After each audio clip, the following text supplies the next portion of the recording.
Hello everybody, my name is CulBlu and I bring out this video of me reviewing a board game, and today I'm going to be finally doing my review of Kartini from Darkness to Light. I've just got done with my playthrough for the fourth time. There's been some issues, but I think I finally got a playthrough that's gonna stick. It's gonna work. But as with the playthrough, I'm going to redo the review here too. So let's go ahead and start talking about this. Kartini is a game where your goal is to essentially teach students, teach girls to become leaders and politicians and all this other stuff. And we'll talk about it on the other side. But just for the most part, it's a 1 to 6 player game where you can play cooperative, competitively, or solo. I played solo, and your goal is to try to bring or lead Indonesia into independence through education. All right. So let me go ahead and get our background music started here because you know I love my background music. And we'll switch our camera over to our wide view with all my mess everywhere. So let's go ahead and get everything set. Oh man, my bad. Sorry, I just forgot to do that. There we go. Let's get all this out of the way and let's get this set up so we can talk about our game. So as typical with my reviews, I'm going to go ahead and do basically a teach of the game first, and then I will move into the things that I like, things I didn't like, and then get out my overall rating of the game towards the end. So feel free to use the timestamps to skip around, especially if you don't really care too much for the playthrough part I'm about to do. But what I'm going to do is I'm going to essentially set up the game, or finish setting up the game, and then I'm going to play through round 1 of 3, and then I'll finally talk about things I like, things I didn't like, and then move on from there. So as far as Kartini, from Darkness to Light, as I mentioned before, you're basically going to be kind of maneuvering around the board to open schools on different islands here, on the different islands of Indonesia over here. And you're going to be trying to pull in students into your school. You're going to be trying to teach the students and get them to graduate, to become politicians, to give you more access to students, and increase the base of people you can pick from, to become patrons, to kind of contribute back to your school and your project that you're working on of enlightenment. You're also trying to get fighters out on the board to open up more schools, and you're also trying to graduate teachers to hopefully teach the future generations. So you don't have to keep relying on the same initial teachers that you'll start the game with. Speaking of which, let's go ahead and go through the setup. I'm not going to go comprehensively through all the setup things. I did that in my playthrough video, so go ahead and check that out. But for the most part, we have our map set up. We have our battle tokens placed already. Those are the little white tokens here. And I'll zoom in a little bit closer so we can see this because I know it's not going to be that readable from where we are sitting. But over here, we have our battle tokens kind of placed. Oh, that one's crooked. Sorry. I mean, I can't really maneuver with these tweezers. But we have our battle tokens placed, and that's where our fighters will be placed. But we have 6 islands, and we have our enemy cube marker because we're gonna be demonstrating the solo mode, which is you play co-op, solo co-op. And we have these three principal meeples, or 3 player markers up here for the purposes of solo. But normally you would have 1 per player. Continuing our tour of the board, we have our point track on the edge. My point marker here is at 0. And the enemy cube marker is here on 40. That means that I need to, in order to win in a solo game, which you're playing by co-op rules, but in order to win in a solo game, I need to have victory points greater than the enemy cube's position. And the enemy cube will be moving based on the event cards that show up at various speeds and various rates. So that's how that would go. Moving on from there, down to the bottom area, we have these 2 progress boards. These boards are separate. So you can kind of arrange it how you want to with the map and the boards. I just put mine like this because it fit on the table a little bit better for the purpose of recording. But this side is going to be the milestone track. So we have the rounds 1, round 2, round 3 for our milestones. Then up here we have our library, our Bali Pustaka. Now, I will say this now that I've attempted to pronounce a thing I probably butchered. I will make an attempt to try to pronounce the things out of respect for the characters and subject matter and everything, but I apologize ahead of time for butchering the pronunciation. I'm still going to make an attempt just to try to pay respects and try to make an attempt. So my apologies for those who are hearing me pronounce these things and it's just like, nails on a chalkboard. My apologies. So continuing on though, we have our patron track, which is where we'll have our patrons who are going to contribute back to the school. Around here, we have our teacher area, our Teachers Association of the Republic of Indonesia. But this is where we'll be placing our teachers to kind of show that we have all these teachers being taught and, you know, kind of advocating for and teaching the future students, future generation. And then over here we have our event cards, which will show up based on our From Darkness to Light track, which you can play with or you don't have to play with. It's optional. I did play with it here in my playthrough, so I'll talk about it here in the actual guide here that I'm doing. But essentially, for a one-player game, every time we graduate a student, we're going to move this marker over, and then next time we graduate another student, we'll move up, and then we keep going based on the one-player side. It is important to note that the game has a few end triggers. One of the end triggers is the lantern reaching the end game, and that lantern will not reach the end game before I run out of the other end game trigger, which is hats. If I run out of graduation hats, which I have 20, then the game will be over after my last placement, after my last turn. In this regard, there are 24 spots here for this lantern track for a solo game. But when you play a two-player game, you can kind of do the math here. There's there should be 12. Wait, no, I did math badly. Hold on. 1, 2, 3, 4, 5, 6. So 6 times 1, 2, 3. No, it's 12. Sorry, I was counting that in twos, that's why. So 12 times 3, so it should be 36. And if all players have 20 hats, that means you have 40 hats. So that means you can only place 36 hats before the game is ended in a two-player game. And then it kind of scales from there in up to a 5 to 6 player game. If you play a 5-player game, everybody's going to have 100 hats. So we count this 1, 2, 3, 4, 5, 6 times 12 should be 72. So that means that you won't have enough time to place all your hats in a higher player count game, but in a solo game, you will have enough time to place all your graduation hats. I just want to point that out, that the game will have an early in-game trigger if you're using the From Darkness to Light track. And I guess that's just like a balance thing to make sure the game just doesn't go on forever with somebody who just refuses to pass. Another way the game can end is once everybody passes on the round 3, then the game's over. Okay, cool. I'm glad I talked about all those things right now. But the From Darkness to Light track, like I said, will move every time we graduate a student. It's kind of snake its way on down the table. And every time we pass one of these event cards or these other markers, we'll do whatever those corresponding things are. And that's what's going to contribute to the event deck flipping, which I'll give it a little shuffle here. And the event deck will have event cards. And we'll talk about this as we go because I'm going to do a rolling teach as well to kind of talk about the rest of the mechanics because there's kind of a little bit involved. It's not complicated. It's just a lot of parts moving around. In there. Zooming out from here, we have our student rows, and each of these correspond to the islands. So every island has a color and has a name, of course. So we have Sumatra,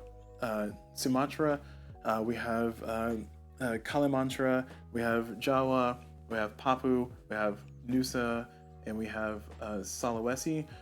These islands will have their own corresponding color, and that's where students will show up. And by students, I mean there are these cards here that I have off to the side. The student cards. The top card is public information. It's not accessible. It's public information. But as we open up schools, we'll have students that will show up in the rows that we can register to our school to try to get them taught up and become the pupils that will eventually become teachers, politicians, fighters, and all that other fun stuff. Speaking of things that we'll need on our board, if I flip my camera over, if I flip my camera over to here, this is going to just show my player board. I will have a view set up so you can kind of see this in the corner as we play because it's things are taking up a lot of space here. But here's my player board. My player board, everybody's going to have their own one, but I'm playing as a yellow player in this game. I'm going to have my principal meeple, which is already on the board on the round order track. And then I'm going to have 3 spots here for bonus tokens. And then I'm going to have my library where I'll keep my books that I collect as I kind of go to the library and pull books. I have my schoolyard where I hold on to my students that are not yet assigned to any class or any particular person. Here we have the different classrooms. We have the politician classroom or political classroom, the fighting classroom, and the patron classroom. And here's where we'll have teachers and students interact to graduate students and move forward with that.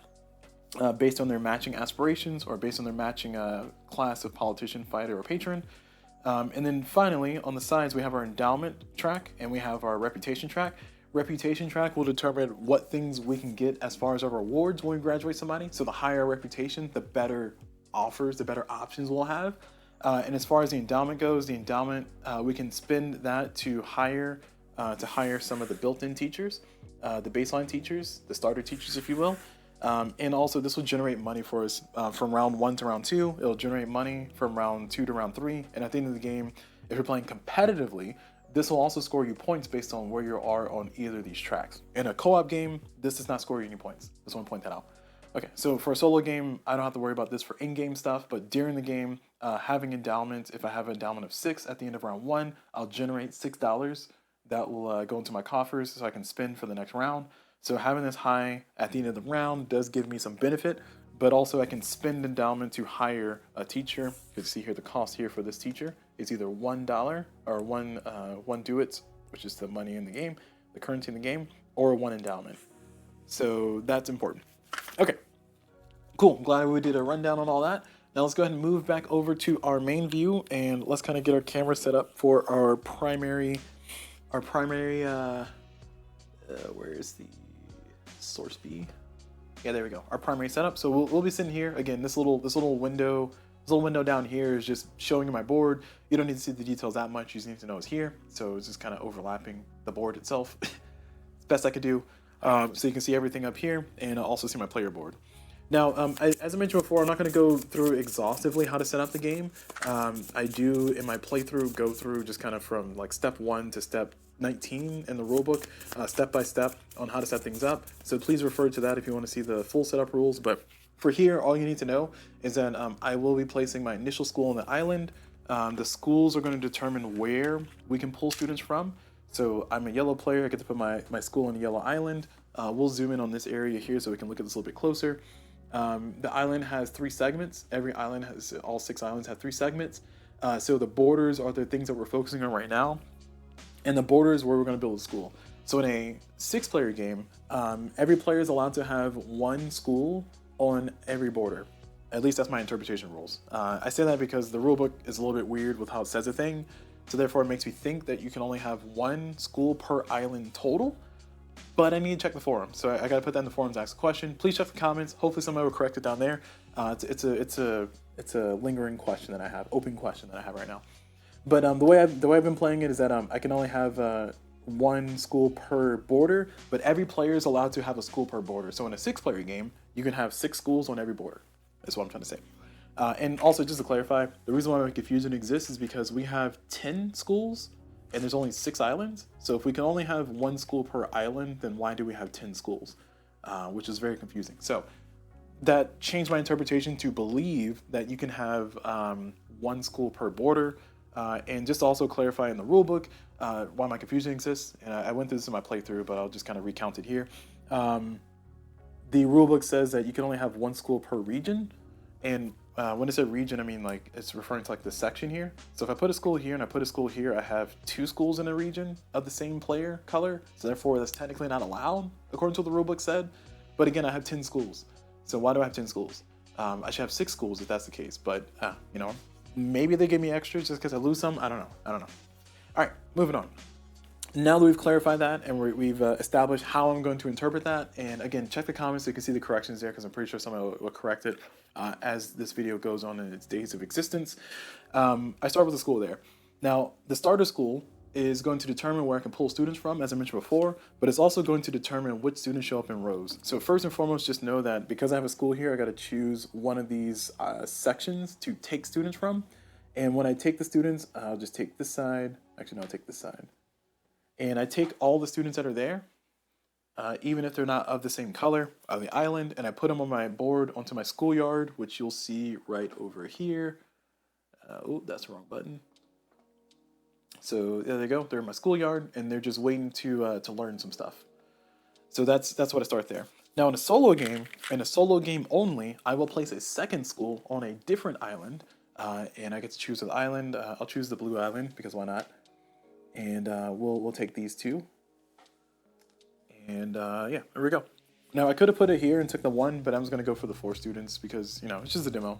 I'm not gonna be that focused on strategy. Okay, so we're all settled. We're all settled there. Now, in addition to that, whenever somebody opens a school on an island, we now have students that show up that are interested in joining your schools and learning from your education system. So we're going to draw our students up to where this marker is. It's a little bit of a misnomer, but yeah, up to where his marker is, or politicians are. It's a little confusing, but I'll explain more of my confusion in the review. Just know that I'm trying to teach this based on my current best understanding of the game, and I've been spending a good bit of time in the forums. So take that how you will. Again, I'll talk about more in my review. Continuing on, I opened up a school here on the Yellow Island. That's where I started, and I also opened up a school here on Nasu. So Jawa, I have a school open, so I have 2 students available, and then Nasu, I have a school as well, and I have 2 students. And the number of students is not based on how many schools you have. The number of students is based on how many politicians are opening up here on the row. Speaking of which, I forgot to put the markers out, sorry. I gotta put our bonus markers out. The bonus markers are going to essentially determine what bonuses you can pick up as politicians as one of the things you can place. These markers can give you some really cool abilities during the course of the game. These are all randomly placed out. So I'm just kind of randomly placing them out here because I can't believe I forgot to put those out. I thought I put everything out and it just didn't. Over here slacking. I'm slacking. And these will give you some bonuses, some benefits, as their name kind of implies, that you can take advantage of as once you have the appropriate student, the politician student, more specifically, placed there. All right. Once I finish placing this, then we'll continue. Questions. Can I reach without standing up? No, I can't. I gotta stand up. Darn. I was trying to sit the whole time. I spend all day sitting, so it's okay to stand, you know.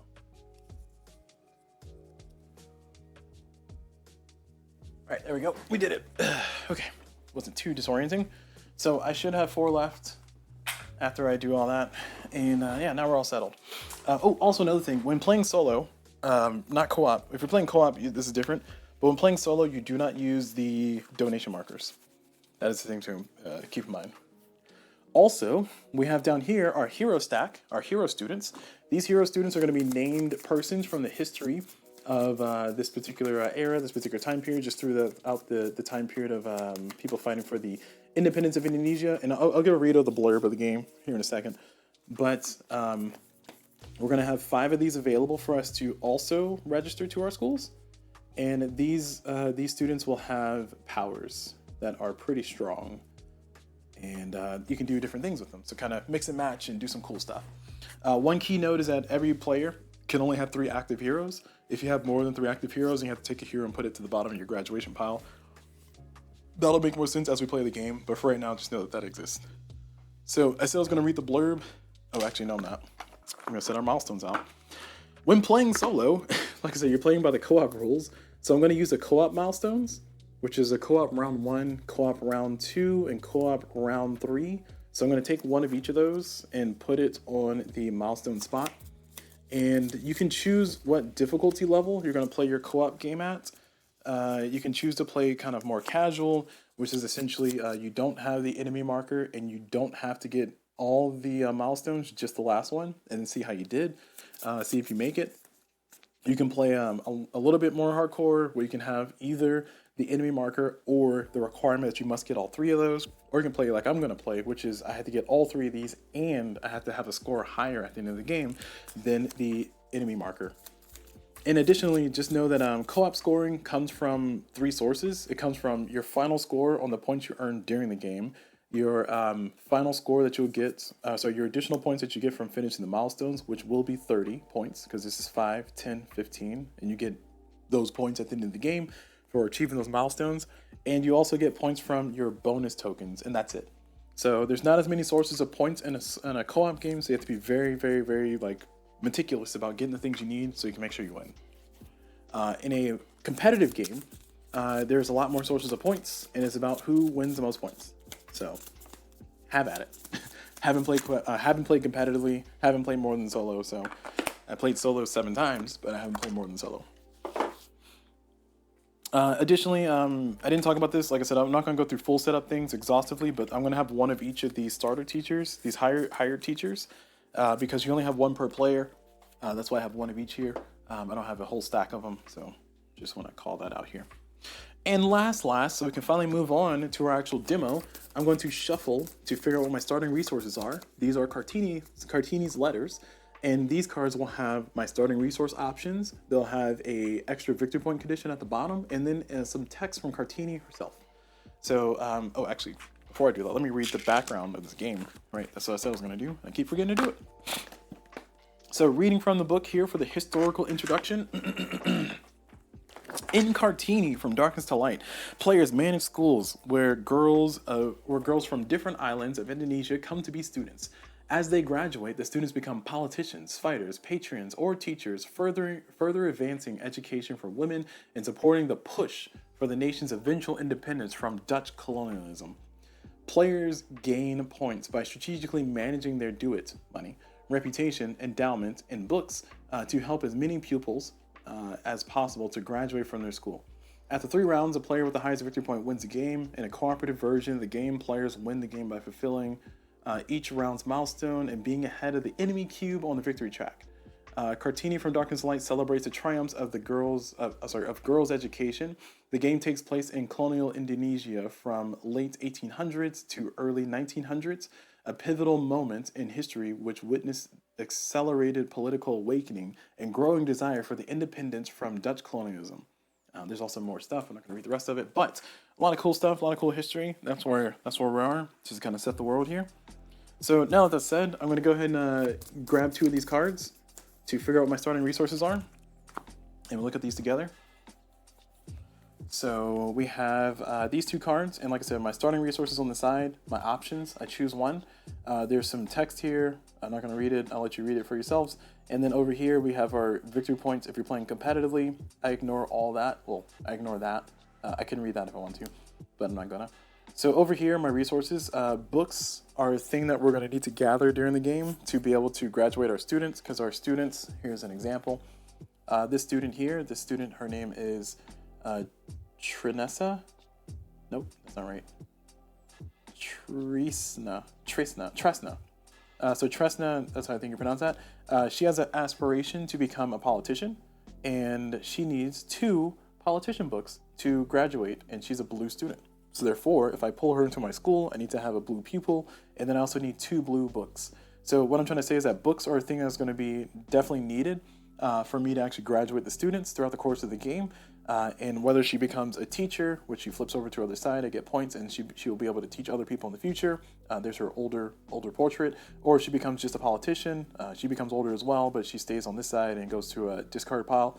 I'll still need books.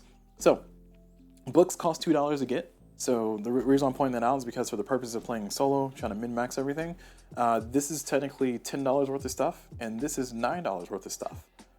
So I'm trying to compare these 2 to see which one I want more. And I think given what I have out here and given, well, I guess it's not that deep. I'm just going to go for this one. Mostly because I'm having the extra $1. While it may not do a ton compared to the extra book, it will give me the ability to have a little bit more flexibility in how, if I have to spend money on things or purchase things. So we're going to start with this combination. And we're going to get ourselves 2 books, $5, and 2 reputation and 4 endowment. So 4 endowment, 2 reputation, $5, 2, 3, 4. So 5 do it. And then 2 books. Now, as far as my books, we got to figure out which books do I want. So in order to figure that out, let's look at our board state and let's figure out where we are. Again, this is just a demo, so I'm not going to play it super seriously, but I'll try to play at least a little bit competitively. Or seriously. So over here is our milestone. Our first milestone says, the one that we're going to be trying to achieve by the end of this demo, says have at least X reputation in total. And the X is going to be 4. So I just need to have 4 reputation because I'm playing a solo game. Yeah, it's easy. All right. So I should definitely be able to accomplish that. Every time I graduate a student, I will gain a reputation. And if I graduate a hero, I will gain 2 reputation. So I can very easily accomplish that goal just by graduating a single student. So I'm not too worried about that goal. I just need to know what it was so I can see what direction to go, but it looks like my direction is wherever I want to go. Instead, I can probably plan for round 2's goal. It says have at least 5 graduated students with 3 different colors among them per player. All right, so that implies that I need to open another school somewhere, and I guess I can try to do that in my demo anyway, because I was going to try to graduate 1 of each. 1 politician, 1 teacher, 1 fighter, and 1 patron. So we're going to start, like I said, by assessing our board state. I'm going to try to aim for the patron first. Actually, no, I might try to do politicians first. Yeah. Let's do patrons first. So I'm gonna try to do a patron first because I'm gonna do this patron first. At least the plan. The plan is I'm gonna try to graduate Hani here first, and then afterwards I'm gonna try to graduate this hero student of Ruhana Kudus. And I'm gonna try to graduate her as well because that'll give me 5 reputation, and then I'll be able to be over here. So I have a plan. Therefore, I know that I want green books. So my initial 2 books, I'm gonna take 2 green books. So I was saying all that, doing all that, just to try to figure out what books to take. Sorry for getting into the weeds already, but let's go ahead and get started. So for this game, now that we have our starting stuff set, I can throw this away. There you go. Back to the box you go. We have player aids here. This player aid is double-sided. On this side, it has our action phase, and it has kind of icons that show us what it means. But on our turn, we'll be doing these things here, and on the back, it has our graduation phase. I'm just gonna stack this like so, or sorry, stack this like so, and I scan it into my computer so it has this overlay. So it's just gonna be here so you can see it yourself. So no need to like kind of squint at it. I have it there. I have it there. We're gonna just bring that in and out as we need it. Just kind of talk about our actions. Now, starting off with everything, I have a number of actions I can do. I kind of need to do certain actions, but in order for me to graduate a student, I must first have a teacher in that class, and then after having a teacher in that class, I must have the proper books for the student, and then afterwards, I have to have the proper pupil for the class, of course, and then afterwards, I can finally graduate. And graduating a student is going to involve all those steps here on the bottom half of that, or the bottom section of that. So we're just looking at the top right now. So first thing we're going to do is we're going to hire a teacher. So in order to hire a teacher, we'll zoom in a little bit close here. In order to hire a teacher, what we need to do is we need to essentially choose a teacher and pay the cost. So we're going to try to hire a patron teacher. So we're going to hire Boo Sonia here. And I can either pay $1 or I can pay 1 endowment. Now, the reason why I went with the extra dollar is because I was considering paying the dollar for her to hire her instead of losing the endowment. Because remember, endowment's going to impact how much money I generate from round to round. But given the fact that I'm only going to play 1 round anyway, I think it doesn't matter. I'm going to pay the endowment just to save the dollar. So when I hire the teacher, I'm going to put her in the classroom that matches her subject, which is the patron classroom. Then I'm going to pay her the 1 endowment that I'm owed her, and that's it. She will stay here for the rest of the round, and at the end of the round, all the hired teachers you have will go away. Now, the reason why you only have 1 of each of the hired teachers is because you only ever need 1 teacher in a classroom. 1 teacher in a classroom will be able to service all the students there forever. So as a result of that, if I ever get a student and I turn the student into a teacher, then on round 2, that student will be there forever for the rest of the game, and I can use that student to teach other students in the future. Or I can use that graduated student to teach other students, future students, so that way I don't have to rehire Boo Sonia here for a patron. So that's just me kind of explaining kind of the idea of what's happening, but let's go ahead and focus on what we're actually doing here. So I've hired a teacher, I've finished the action, so that's action number 1 is all done. As you can see, actions are a little quick here, so it shouldn't take too long for us to kind of burn through the rest of this. Next up, I want to go ahead and register a student. Now, registering a student is essentially taking a student card from out in the areas where it's offered, and then pulling that student into the classroom that I want to eventually teach them in based on their aspirations. Now, there are students who can have multiple aspirations. We have no examples here, but if we look at the top of the cards here, because again, this is public information, we can see this. You can see there's some students here who have double aspirations. So this student of Walandria, Walandria wants to be a politician or a fighter, and for Timus, she wants to be a politician or a patron. So as a result of that, when you take that kind of student into your classroom, you choose which classroom you're going to put her in, and then once she graduates from that classroom, she will be that thing that she graduated from. So if I put the student who had an aspiration for a politician or fighter, and I put her in a fighter classroom, and I got a fighter teacher and I taught her, and she graduated, she would become a fighter. So I just want to explain that a little bit more completely, just to make sure it's not confusing. Okay, I'm probably over-explaining here, but we'll go with it. All right, so moving back over to our goals. So we were talking about graduating a patron. So we're going to try to graduate a Hani here as a patron. So we're going to go ahead and register her. So registering is going to involve taking the student If there's a cost associated with the student, it will be above. So right now, all students in column B will cost me $2 to pull them into the school, because I have to pay that registration cost. If I have a politician, which we'll see that here shortly, it'll change the cost and do some funky things. But just know that for right now, it'll cost me $2 to register Trina here. But it's free for me to register Hani, so I'm going to register Hani. So we're going to go ahead and register Hani here, and we pull her into the classroom. One key thing is that when you do register a student, and this is probably more important for a competitive game than it is for a co-op game, you must have a student of the correct color, the pupil of the correct color, before you can pull into your classroom. Because one of the requirements for registering a student is that you must take one of your pupils in your schoolyard and put them on the place.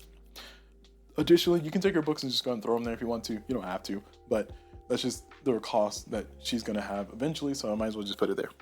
Okay, so done. Now that we've finished all of that, let's go ahead and move over to our next action, which we're just going to go ahead and graduate.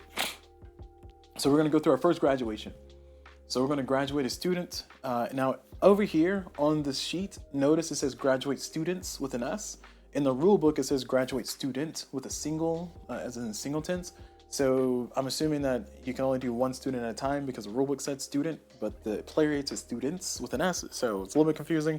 But I've been playing it for graduating one student at a time, which makes sense because the whole structure of this game is that your actions are quick and you kind of do the thing and then that's it. It makes sense that it won't let you graduate like 5 students at once just because you can. So I'm just going with what the game is kind of signaling here, not necessarily what I've confirmed already on the forums, but I'll extend the forums eventually. Moving on back over to here though, we're going to graduate the student, single student. So first thing we're going to do is we're going to follow this handy little graphic here, which I think is an excellent graphic, and we're graduating a patron student. I was thinking about graduating her as a teacher, but I think I'm just going to stick with my original plan of graduating her as a patron student. So we're going to graduate her as a patron student here. So we're going to follow this track. So first thing we do is we pay the cost, or pay the requirements. Her only requirement is that she needs to pay a book, green book. Okay, done. Next, we're going to gain 1 reputation, 2 reputations if it's a hero. She's not a hero, so Hani's not a hero, but we are going to gain 1 reputation for our school, so we're now a little bit more prestigious than before. Then we're going to discard her to our personal graduation pile, which I'll put right here. And that's just a stack of cards that you'll have to show all the students you graduated. This will score you victory points at the end of the game based on the color variety that you have. So if you have 1 of each color, you score 5 points for each color at the end of the game. In a competitive game, cooperative game, and a solo game, that doesn't matter. But I'm just letting you know that. I was a little bit bummed out about that because I played incorrectly because of it. So just wanted to pass the information along. Continuing on though, from here we're going to take our pupil, meeple, and then we're going to take a hat that we have in our stack of hats, and we're going to put the pupil on top of the hat. Show that she's graduated, like so, and shows which player graduated that student. And then we're going to put her on one of her required locations. Now for the patron students, patron graduates, they're going to graduate and they're going to be placed here. Now, when I place a student here, essentially wherever I choose to put her, I'm going to get those benefits. Now, the requirement for me to place her in cluster 1 is none. I have no requirements. The requirement for me to place her in cluster 2, I must have at least a reputation 3 or higher. And then finally, the requirement for me to put her in cluster 3, I must have a reputation of at least 5 or higher. And you'll notice that the rewards seem to be better as you go up, so I want to try to get her higher clusters if I can. In this particular case, excuse me. In this particular case, I am going to put her in cluster 2 because I have 3 reputation right now.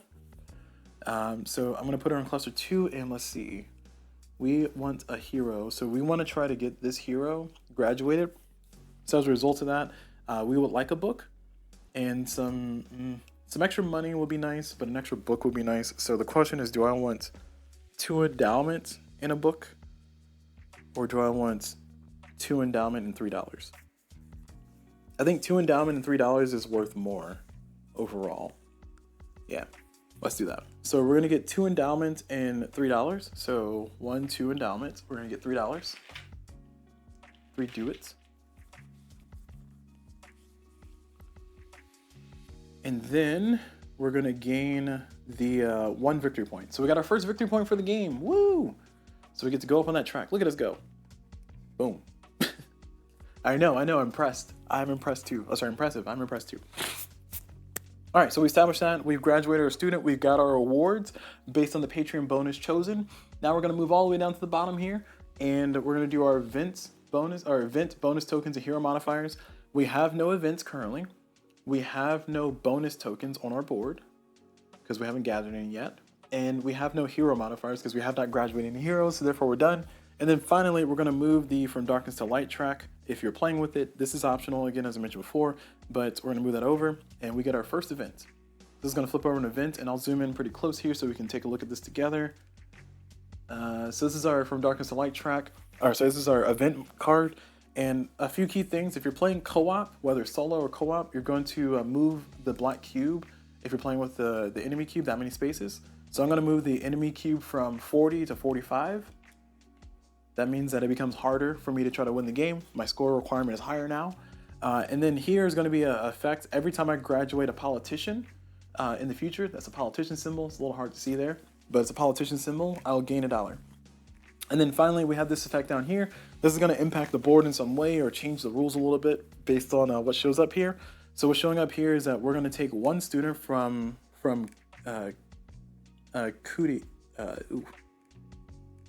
Katia? One student from Katia, and we're going to move them to Bombaria.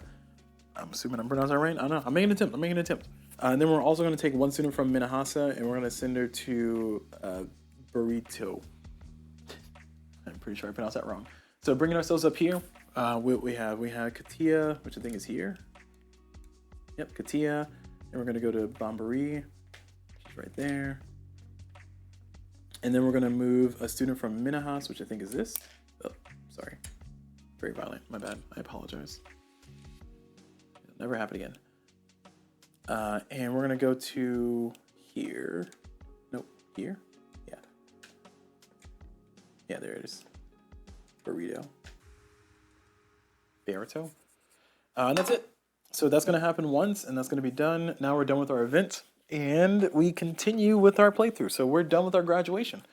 Again, graduation is one of the big actions in here. It's not super complicated, it's just multiple steps, and that's it. So we're done.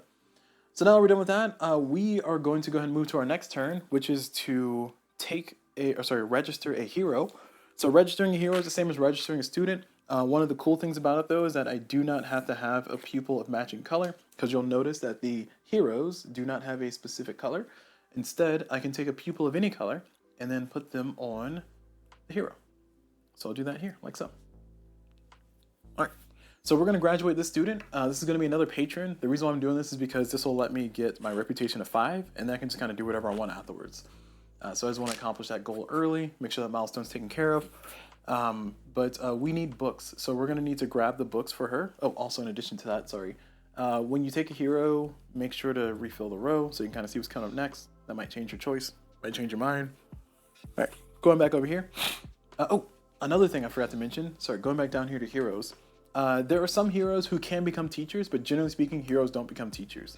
Heroes that can become teachers will have an exclamation mark here, and they can become a teacher for any class. But if you have them become a hero for the class that they'll benefit from, so this person who is, her name is Rama L. Uyishia.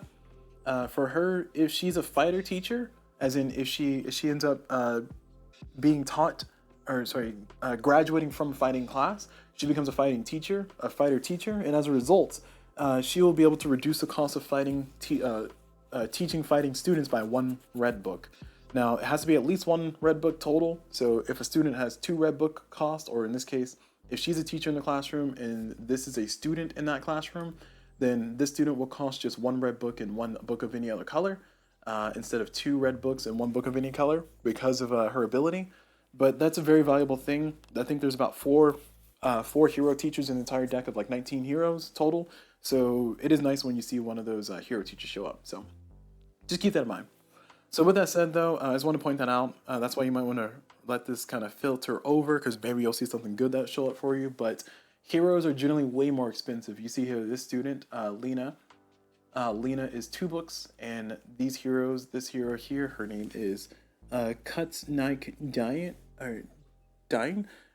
is 2 red books, 1 book of any kind, and also lose 1 endowment. So Pretty expensive stuff. Anyway, moving on back over here though, we need to gain books. So we need to gain a green book and a book of any other color. So now that we've done that, we're going to go ahead and gain our books. We're going to take a gather books action, which is another action here on the list of gather books.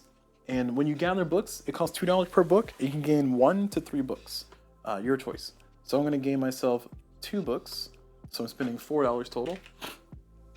Gaining a green and a red. All right, I'm done.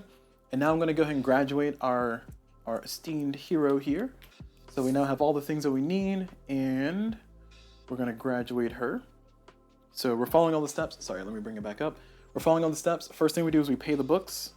Well, nope, I lied. First thing we do, yeah, we pay the requirement. Yep, I said that right. We gain the reputation of 2 because it's a hero. 1, 2. Then next, we will discard her card to the personal pile. Now, for the heroes, I'm going to keep her to the side because she has an active ability, and she's an active hero. Remember, I can only keep 3 heroes. I don't know if I said this already, but if I didn't, I'll say it now. I can only keep 3 heroes total. If I get a 4th hero, then I got to choose one of the heroes to kind of discard to the bottom of the graduate pile. They become inactive for the rest of the game, but I get to use the other heroes instead. And that's important to note because I need to make sure I manage that. But an active ability is what she has, so I can activate her at any time during my turns to use her effect of once per round when you perform a gather books action. Books cost $1 each. So, once per round ability, I can use it 3 times the entire game. If I keep her as an active hero, it could be pretty good. Alright, continuing on. I don't know why I did that. Okay, anyway, going back to what I was saying. Continuing on, we have... okay, we discard to personal pile. We're going to move the pupil on top of a hat. And now we're going to put her in a respective spot. She is a patron student, so we're going to put her on the patron side. We have 5 reputation now, so we can actually go into the 5 sector. And I will go into the 5 sector because we want to get the rest of our examples. So I will take a red and blue and 1 victory point. So a red book, a blue book, and 1 victory point. So I moved up 1 victory point, and I have 2 points. Woo! All right, exciting stuff, exciting stuff. So we've got our resources. Now we're going to do our event bonus. Our event bonus is for politicians, we get $1, so nothing. And then we have bonus tokens, none. Hero modifiers. We have a hero modifier, but it doesn't impact us right now, so it doesn't do anything for us, so none. And now we advance the From Darkness to Light track, and that has moved up. And we're done. So that's it. All right. And like I said, you can see that the actions move pretty swiftly here. So I'm going to go ahead and finish up my last 2 actions when we get to the fighter and when we get to the politician graduation. Once we finish those 2, then I'll just end the round. We'll see how we did, and then we'll actually get into my review, talking about things that I like, things I didn't like about the game, and then we'll move on from there. Moving on, let's see, what other actions do we have? Have we done everything? We've hired, we haven't recruited pupils. Let's recruit pupils. So recruiting pupils is essentially look where I have schools at. So I can look here, I can look there. And I basically take the pupils and I add them to my board. That's it. That's recruiting pupils. It must be from a school or from one of the sections that your school borders. If there are no students there, then you can't recruit any pupils there. And you might be asking the question, CulBlu, how do I open more schools? Great question, because we're about to go ahead and graduate a hero. So what I'm going to do is I'm going to register this student here. I'm going to register Citra.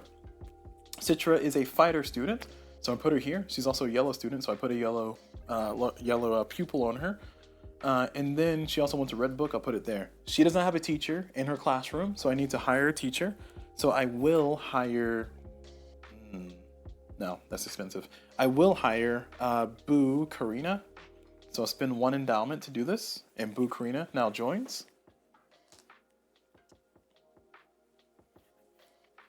And bringing our view back over here, we're going to go ahead and graduate the student.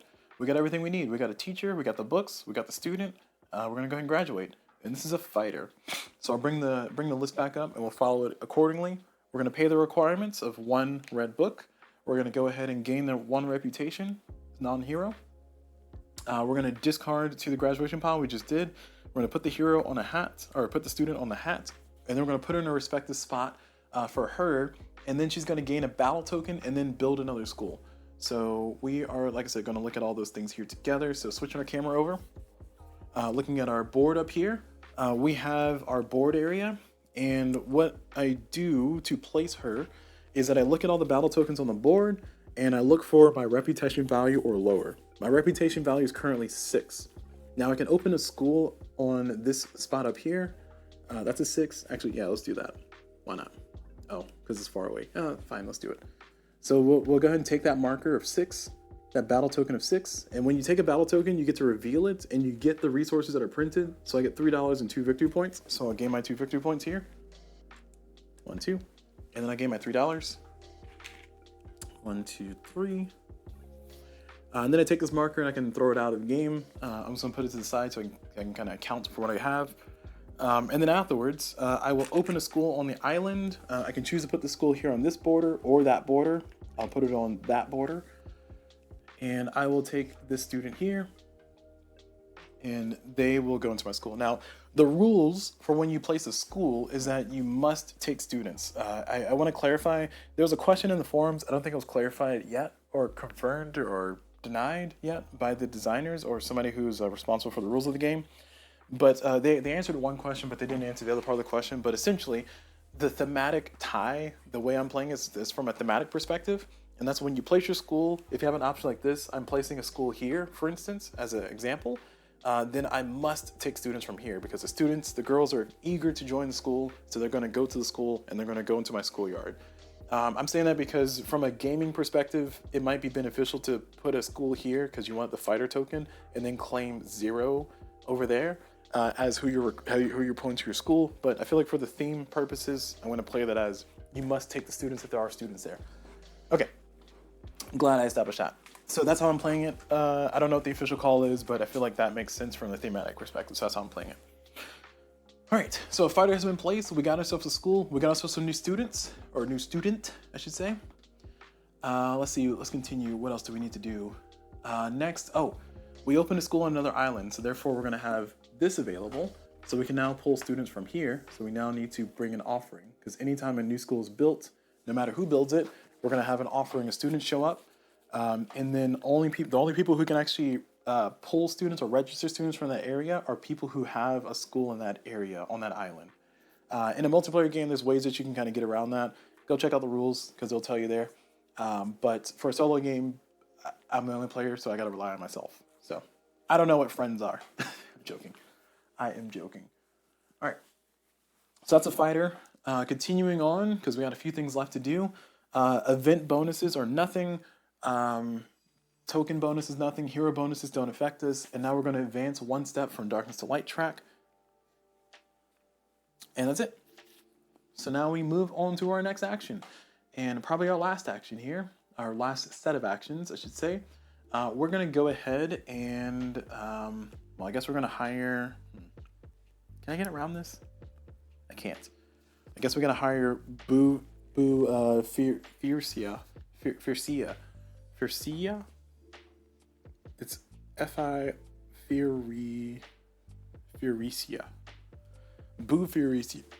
Sorry, I had a hiccup. Fiercia.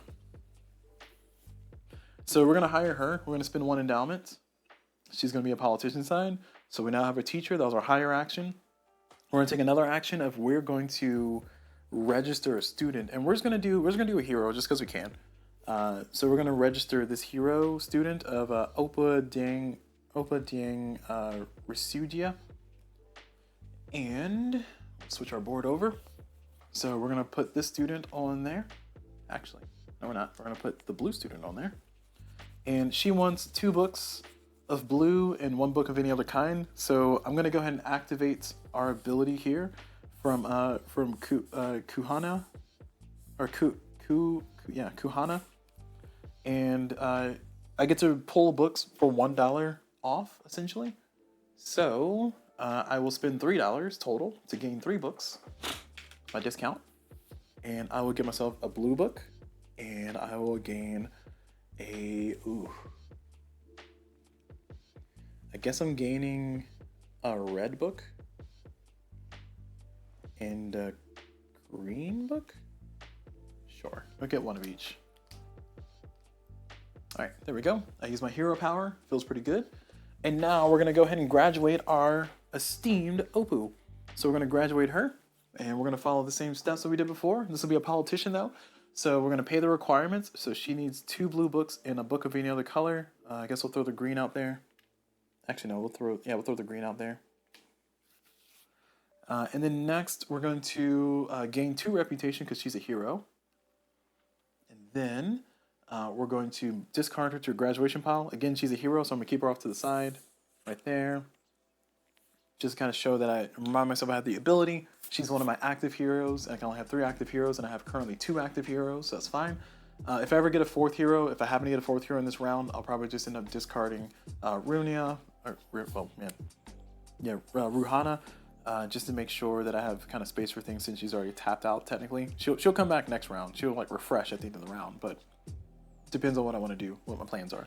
Continuing on though, we're going to put her pupil on a hat, and we're going to put that pupil on the politician side. So on her respective board on this side is going to be on any of the outer areas. Now, here's going to be a very important rule thing. I have an interpretation of this that I think is correct, but I don't know based on how the rule book is written. Again, I'll talk about some of my review shortly, I promise. But these spots here are where you place your politicians. And actually, I'll see if I can move this down and I'll give us a closer look. I'll just do yellow here.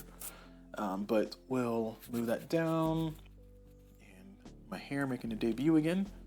We'll move all this over because this is our last little bit before we call our demo done. So I have a politician, and you put your politician on one of these spots. So the design language, using this area as a counter example, or as an additional example, the design language is that in order for me to place a patron here, I need to have a reputation of 5 or higher. So there's no need for me to have a patron here first, and then there, and then there. With that said, the rulebook kind of gives like a really weird demo example of this.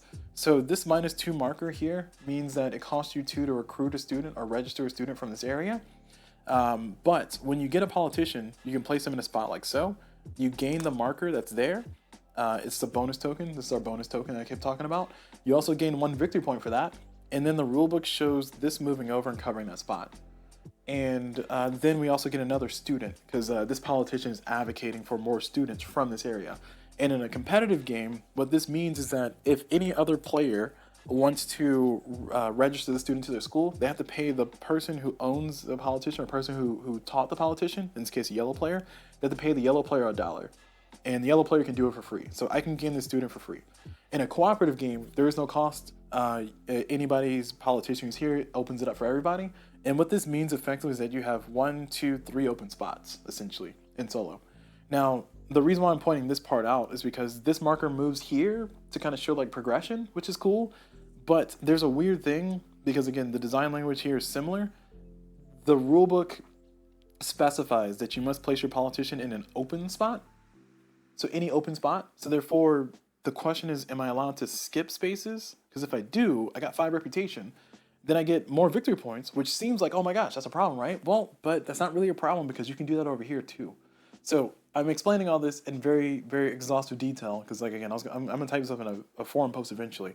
Or maybe I'll just let this video sit and get the answer to the question here in the comments, hopefully. But I'm going to interpret this as I can skip around.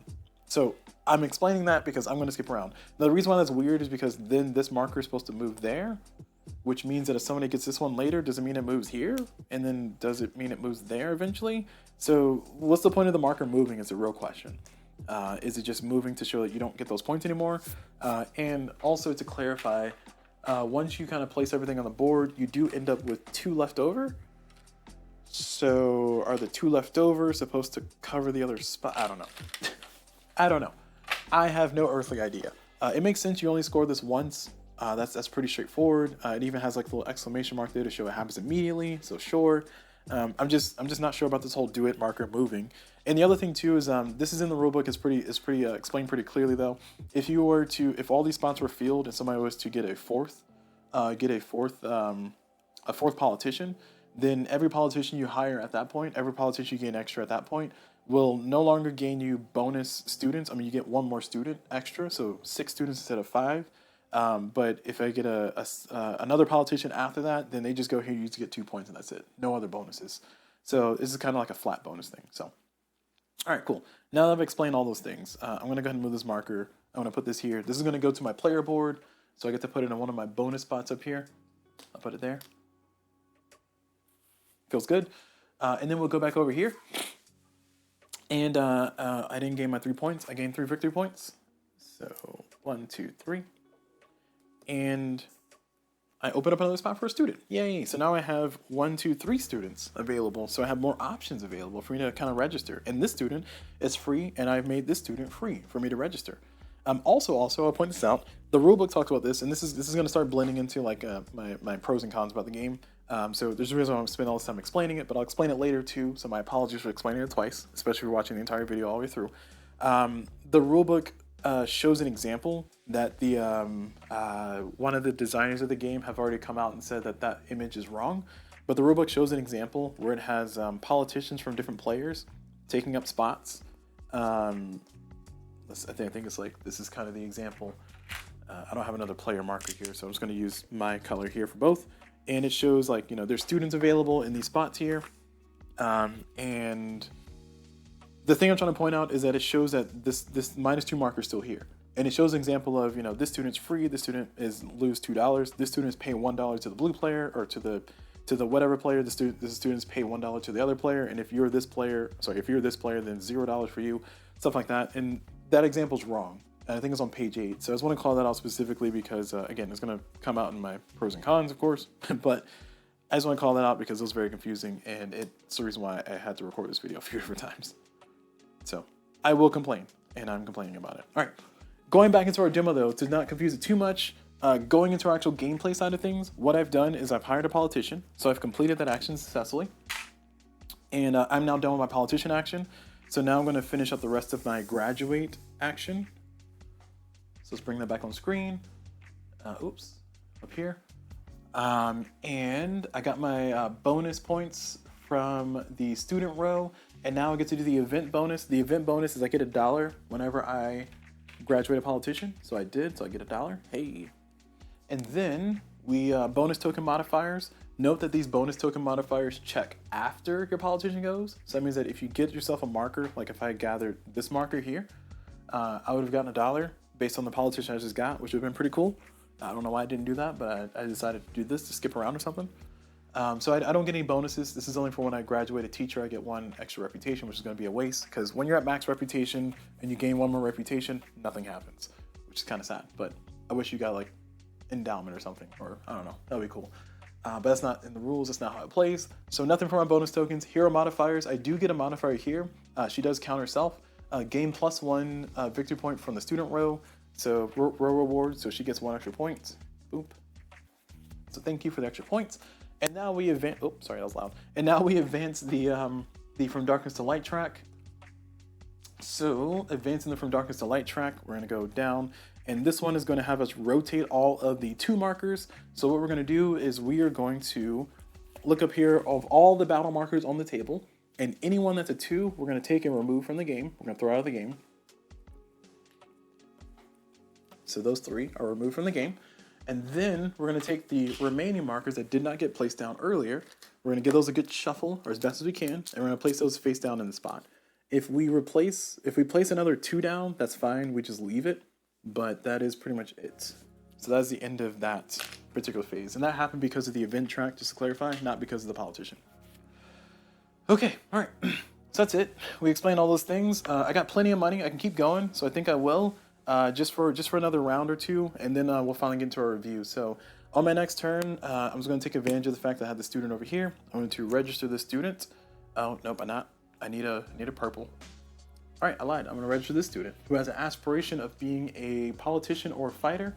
I'm going to put her in the politician class.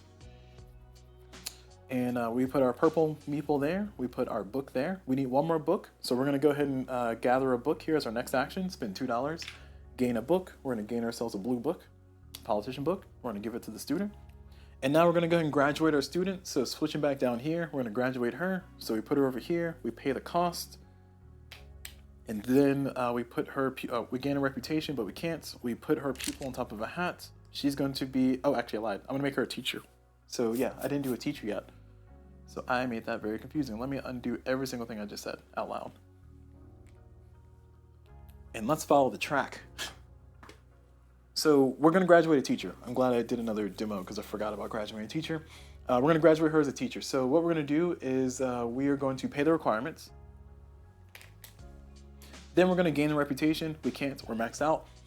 Next, we're going to flip her teacher card to her adult side. We're going to gain, well, not yet. We're going to move her pupil on top of a hat. And then we're going to place her in a respective area, which for her is going to be the Teachers Association. So we place her there. And then a benefit of placing a teachers association is that I get a book equal to the aspiration, equal to the class that she graduated from. So I gain a politician book. So I get a blue book back essentially.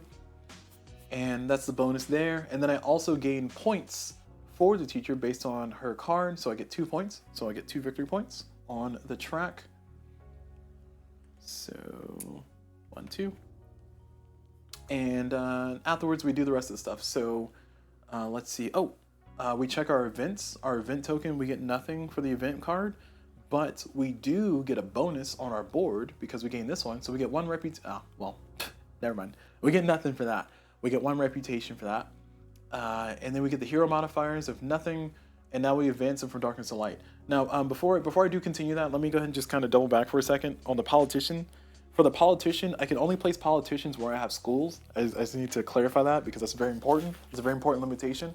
I'm not allowed to put a politician on the track where I don't have a school already. So even if a school is open, especially in competitive games somewhere else, you can't just put your politician and advocate for that area because you don't even go here. So I have to open a school on that island before I can put a politician there. In a solo game, that becomes less relevant because I'm the only player, but I just want to point that out. All right, continue with our regularly scheduled whatever we're doing here.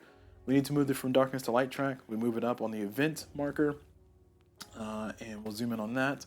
So we flip a new event, and it's going to give us 5 extra points to the enemy cube. So 1, 2, 3, 4, 5. And the higher teacher cost is +$1 or +1 endowment, which is perfect because I've hired all the teachers I need to, so I don't care too much about that. It's not great. And the bonus is that anytime I graduate a politician, I'm going to get 1 victory point. Cool. So great timing. All right, so that's all done with that. Now we're going to go ahead and continue with our last little bit. Like I said, I'll finish out the round. We have 2 teachers in this classroom now. Note that this is not going to cause any problems. Also note this teacher has dual aspirations, yes. However, she's going to stay a politician teacher for the rest of the game. I don't think the rulebook specifies if you can walk a teacher from one room to the other. I've been playing it as the thing that they graduated in is where they're going to teach, which makes sense thematically. So she's going to be stuck here forever, despite the fact that she's a dual aspiration of a politician or fighter. Please check the comments because somebody will correct that, hopefully, or confirm, affirm, or deny that. But we'll move on. All right, so I'm going to gather students. So I'm going to gather students here. These 2 yellow students are going to go into my school, and we're going to hang out there. And then I'm going to go ahead and register this student as a. I'm going to register Lena as a politician student. And we're going to put the book there, and then we're going to go ahead and gain ourselves a book. We're going to spend $2 to gain that blue book that we need. And then finally, we are going to go ahead and graduate her. So she's going to graduate as a politician. So we're going to put her in our graduate pile. We're going to pay the costs. We can't not go up in reputation. So we're going to put her on a hat. Just kind of bring it all together. And then we'll go back over to our wider board. We're going to choose where we're going to have our politician at. We'll have our politician over here and gain this. So we're going to get 2 victory points. 1 from here, 1 from our hero. So 1, 2. So it's a nice little passive overall. And then we're going to gain this bonus marker. And we've gained everything we gained from there. We're going to gain 1 victory point from the event card up here. We're going to gain $1 from our bonus token. And then we're going to move through from darkness to light track, which is going to cause us to lose 1 reputation based on where it's at on the track. And that's it. All right, let's see. I got $2 left. Can I get another student graduated? Unfortunately, no, which kind of sucks because I'm going to have 1 student left over. Well, that's how the cookie crumbles, I see. All right, so we're all done. So I'm going to go ahead and pass. Now, for passing, what I'm going to do is... Oh, that's the wrong button. Man, I always hit the wrong button. For passing, what I'm going to do in a solo game, In a multiplayer game, when you pass, you choose one of these spots and you get the resources that is listed there. Of course, this will impact you and your player in your turn order from turn to turn, depending on if you get the better resources versus the lesser resources. While playing solo, though, I've been just used to just grabbing the highest one anyway. So I grabbed the $2 and 2 books.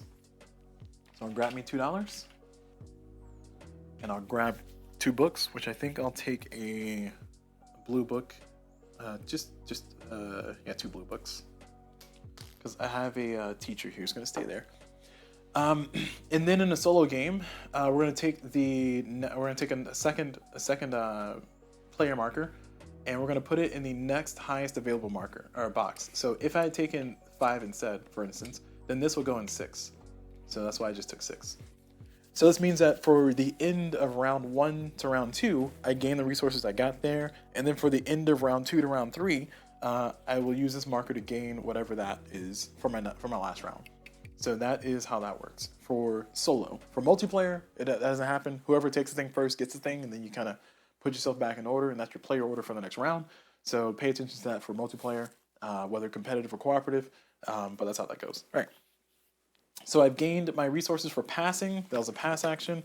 Now we're going to go ahead and go to milestone check. So we check our milestone. Did I accomplish having at least 4 reputation in total? Yes, I have 7. So therefore, I've claimed it. I have 5 victory points. Woo! For the end of the game. Those 5 victory points are added at the end of the game. I guess you can add them now, but I add them at the end of the game for dramatic effect. Now that that's done, we do cleanup. Cleanup is just listed there. But cleanup is we're going to go through and kind of replace some things. So first and foremost, we're going to look at our player board. And our player board says, for every pupil that we have on our player board that's still in the schoolyard, we're going to lose 1 reputation. So we lost 1 reputation. Sad. Now we're going to gain money equal to our endowment level. So we have 3 endowment, so we gain $3. Cool. Next, we're going to return any donation markers to the supply. In co-op, something else happens, but in solo, I don't have donation markers. That is, it's going to be these markers here. I don't have any of those in solo, so I don't worry about that. So nothing for me. Next, I'm going to return all hired teachers to the supply. As you can see, they don't stay forever. Student teachers, they will stay forever. That's why I want to try to get student teachers eventually, so I can hopefully have some permanent teaching, if you will, permanent lessons. Then next from there, we're going to move to our hero stack. So our hero stack, we're going to take our hero who's furthest along at the end, and we're going to put it at the bottom, and then we're going to conveyor everything down like so. So that way we have a new one. So 1 goes away, 1 comes in. Then next, we're going to move to our wider board, and any student who's in slot A is going to be discarded from the game, and then all students are going to slide down. And then we're going to filter in new students equal to whatever the maximum is. So in this case, just 1 there, and then 3 here. 1, 2, 3, and that's it. And then last, we're going to refill the island. So we're going to zoom in on that. So refilling the island is pretty simple. What we're going to do is we're going to look in a spot where it has empty for that particular color, and we're going to put meeples there. Now, I do want to explain show an example here, because the rulebook calls this out, but I want to call it out here. If this were the situation where it had a purple and a green, then I would need to refill this with another green to make sure that at least the island's source meeple is filled in. So that's important to note because that can impact what shows up where and what students you'll have available. So for here, I need 4 yellows and I need 2 blues, and I think that's it. Oh, I need 1 purple there. Okay. So we'll do that. Oh, 2 purples up there. So we got a purple here. Yep, we got a blue here. Oh, 2 blues. Okay, well, I'll use my hands. Just trying to use the tweezers to be fancy, but that didn't work out. And then 4 yellows.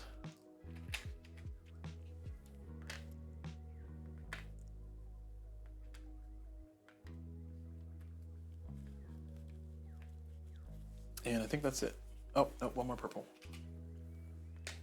Now that's it. All right, so the island is all seated properly, and we now move on to the next round. And then we continue playing like normal, just kind of doing our actions, teaching our people, doing our things, getting our hiring our teachers if we need to. Note that it's a little bit more expensive here to hire teachers at this moment, so I might want to try to change my strategy, change my approach, and try to accomplish the objective, and then move on through the game. So that's pretty much it. At the end of the game, like I said, for cooperative scoring, you'll score based on where your points are on the track up here.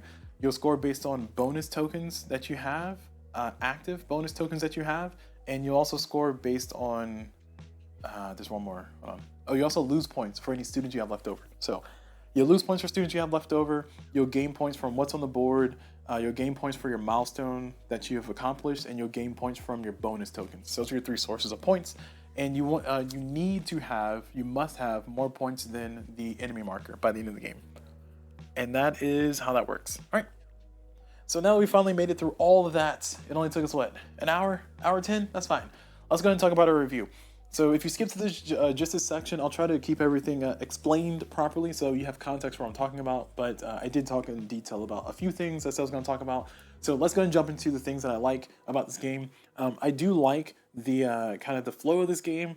I do like the fact that the turns are pretty short and kind of succinct and to the point. You kind of do your thing. Pulling people is an action. Hiring a teacher is an action. Paying your money for your books is an action, and it just kind of keeps moving. So I feel like that's a really big plus, especially in a solo game, because it's not a whole bunch of paperwork in order for me to go one spot to this spot to this spot. And it also feels like, in addition to that, it feels like every action that you're doing, especially when you're playing solo, feels like it's working towards something. And I appreciate that because I've definitely played. Comparing this game to Sankori, I will say I think ahead of time I think Sankori is in the long run a better game than Kartini, mostly because I have some complaints about Kartini that I'll talk about in the end about the longevity of it, as the potential longevity given the strategy more specifically. But for Sankori, I feel like Sankori has a few more different places and options you can do. But I'm bringing up Sankori as a comparison because in Sankori you kind of have the whole similar kind of game books and then kind of place your books and do all this stuff, bookshelves and stuff.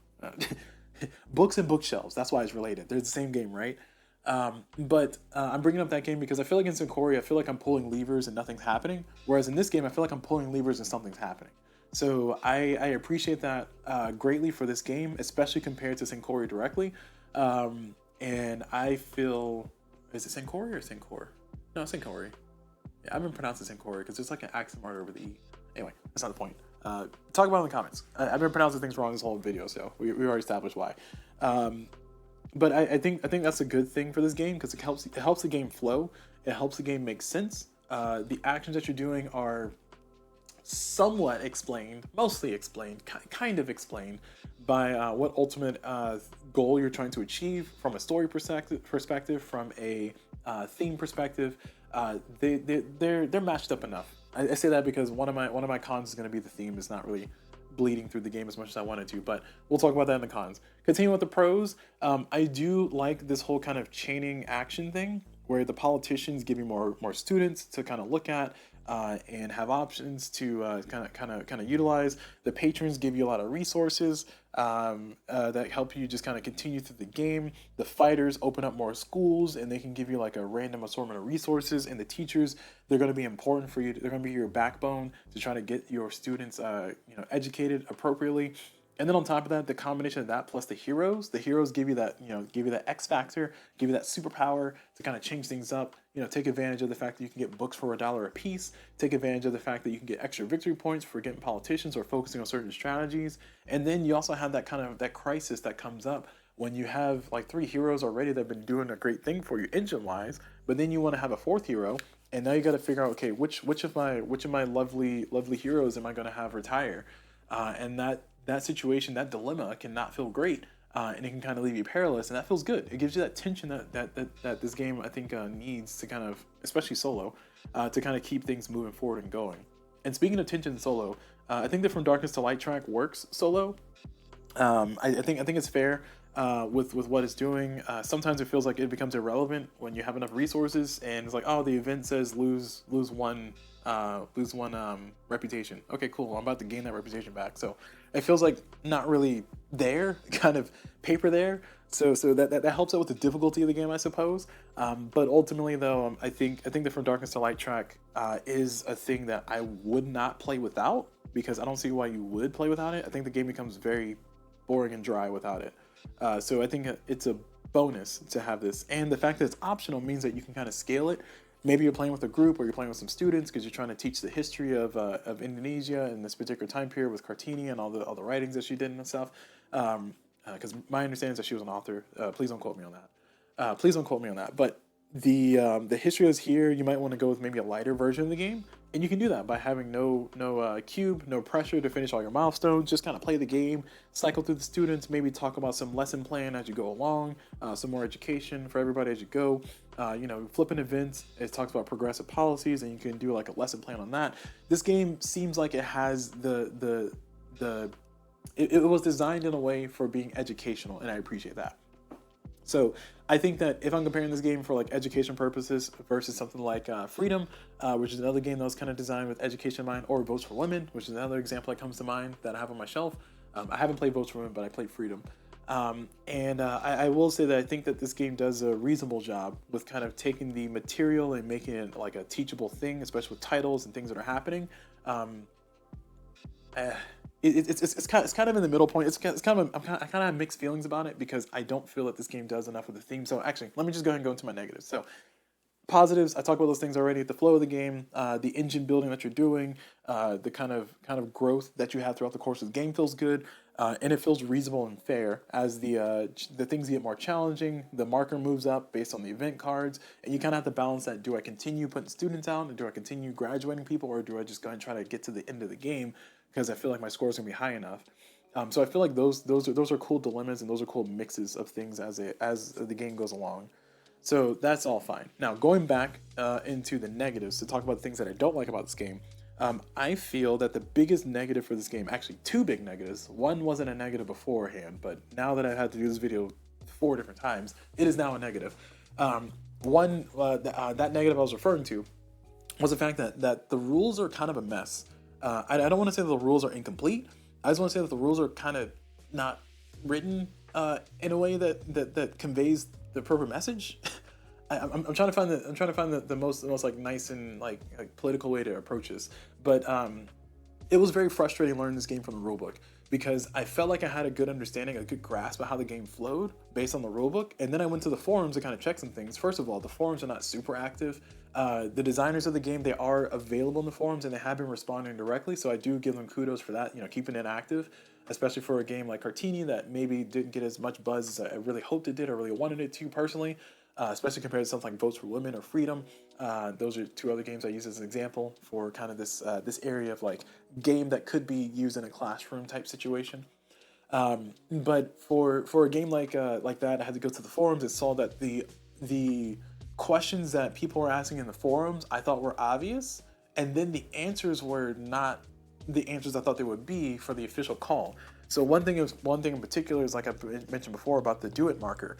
So when you hire a politician, the rulebook implies that you hire a politician in order from inner to outer. So as a result of that, hire a politician here, the do it marker moves over there, and then it just kind of shows progression of the track becoming more available with the students. But if you read the rulebook a little bit more closely, sorry, there's a photo that shows that. Let me be more specific. There's a picture that seems to imply that. Now, when you look at it from going back into the rulebook and you read it, it says that when you place a politician, you place on any unavailable, or sorry, any where's it say? Let me just read it. Graduating a politician. It says it on page 14. 14, step 5. Take the graduating pupil from the with the graduation hat token from step 3 and place on an unoccupied slot. It has unoccupied in bold on the student row. The player can now place the politician on a student row. The player can only place a politician on the student row if they have a school in the corresponding location. Blah blah blah. So the main thing is it says place it on an unoccupied spot. So that implies that you don't have to go in order. But again, the photos kind of imply that you do go in order, so it's a little bit weird. I'm not sure why that is a thing, and I'll bring the rulebook here so I can kind of explain better. I'll bring it on this other screen. So we see here, when I mentioned that the photos were kind of showing that it implies you go in order. So for here, you kind of have an example of somebody's putting a politician there, and they're going from inner to outer, because this is not Nasu or Nusa. Oh jeez. All right, I made a mess. All right, here we go. So for Nusa, you go from inner to outer. So this is like A, and this is E over here. So you start here, and you kind of put your first politician here, and that's what they did in their example. And then they show you get your victory points based on what's revealed there, and then you kind of move this over, and then that's how it works. But again, what's weird is that the wording here says you place it on an unoccupied slot, and it has unoccupied in bold. So the further example down here shows that once you get to the end, again, it implies that the last person placed it on the very end over here. When you place it on the end, you flip this over and you have your last resting spot for all of the politicians.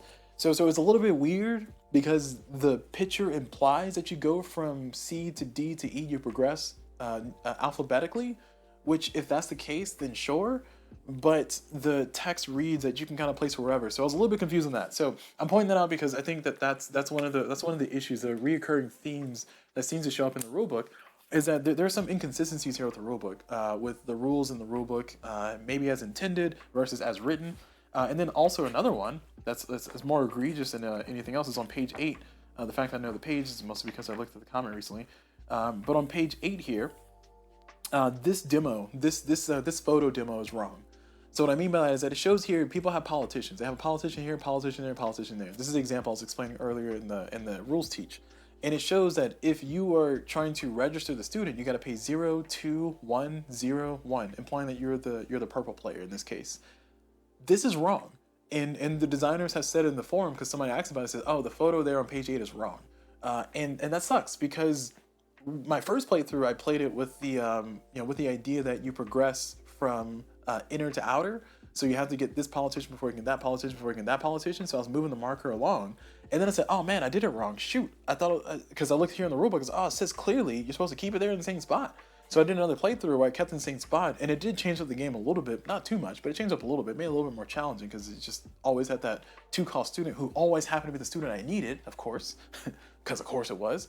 But that playthrough I had to throw out now because that's wrong. And again, the designers have come out and said that hey, that photo is wrong, and it leads me to kind of get this feeling that the rulebook has some other errors in other places.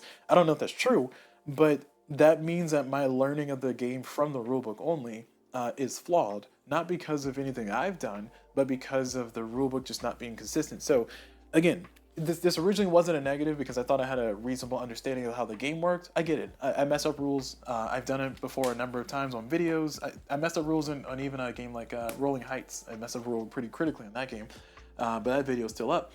So I'm saying I'm not afraid of having my mistakes out there and kind of correcting them in the comments and stuff.